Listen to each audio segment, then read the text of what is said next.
US missile യുക്രൈനെതിരെ അണുവായുധം പ്രയോഗിക്കുമെന്ന് റഷ്യ.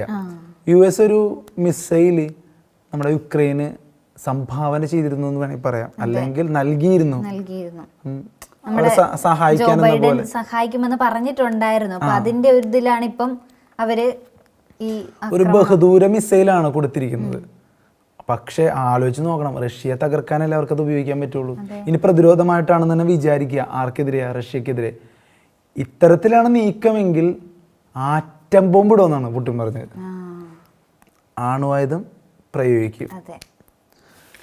ആണവായുധ നയം തിരുത്തി പുടിൻ്റെ മുന്നറിയിപ്പ്. യുദ്ധം 1000 ദിവസം പിന്നിടുമ്പോൾ യുക്രൈനെതിരെ അണുവായുധം പ്രയോഗിക്കാൻ മടിക്കില്ലെന്ന മുന്നറിയിപ്പോടെ പ്രസിഡന്റ് വ്ളാഡിമിർ പുടിൻ റഷ്യയുടെ അണുവായുധ നയം തിരുത്തി ഉത്തരവിറക്കി. ഇതൊരു വലിയ യുദ്ധസൂചനയാണ്. വലിയ യുദ്ധസൂചനയാണ്. US നിർമ്മിത ബാലിസ്റ്റിക് മിസൈലുകൾ അറ്റാംകസ് എന്നു പേരുള്ള US നിർമ്മിത ബാലിസ്റ്റിക് മിസൈലുകൾ ഇതാദ്യമായി ഇന്നലെ യുക്രൈൻ സൈന്യം റഷ്യക്കെതിരെ പ്രയോഗിച്ചു കഴിഞ്ഞു.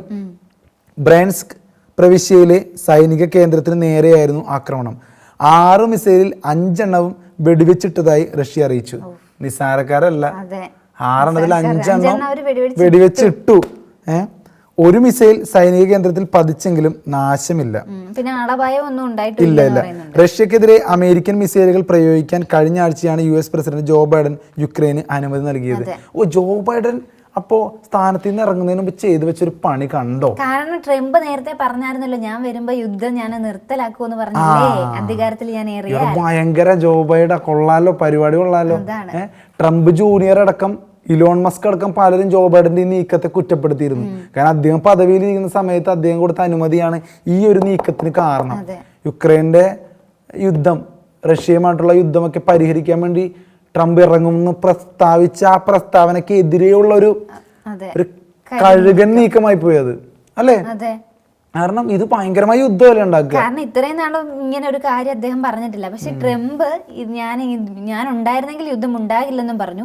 ഇനി ഞാൻ അധികാരത്തിൽ ഏറെ കഴിഞ്ഞാൽ ഈ യുദ്ധം ഞാൻ എത്രയും പെട്ടെന്ന് അവസാനിപ്പിക്കുമെന്നും അദ്ദേഹം പറഞ്ഞിരുന്നു. തീർച്ചയായിട്ടും അതിന്റെ ഒരു ബേസിലാണ് ഇപ്പൊ ജോ ബൈഡൻ ഇങ്ങനെ അനുമതി നൽകി. തീർച്ചയായിട്ടും യുക്രൈനിൽ വിന്യസിച്ചിട്ടുള്ള US, ബ്രിട്ടീഷ്, ഫ്രഞ്ച് മിസൈലുകൾ പ്രയോഗിച്ചാൽ അത് പാശ്ചാത്യ സഖ്യം യുക്രൈനിൽ നേരിട്ട് ഇടപെട്ടതായി കണക്കാക്കുമെന്ന് നേരത്തെ റഷ്യ വ്യക്തമാക്കിയിരുന്നു.